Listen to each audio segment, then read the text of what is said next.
And this is Jupiter Homestay sa Cabanatuan. Quick room tour tayo. Ito yung pinto.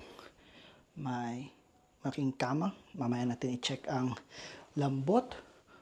Alam ko may aircon. Wait lang, walang aircon. Please turn off the lights and aircon. Nasaan? Ay, ayun ang aircon. Grabe naman.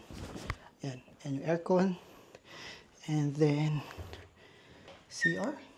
Tingnan natin ang CR. Nasaan ang switch? Yun CR. May bidet. Nice. Ito yung gusto kong shower. Check natin kung malakas.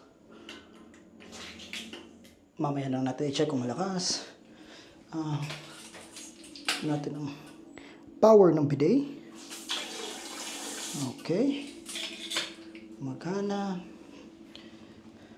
And then, sabi ni Kuya ay balcony daw to. Check natin ang balcony nila. Ooh, nice. Okay, ayan yung neighborhood natin sa labas. May balcony, pwedeng tambayan. Very nice.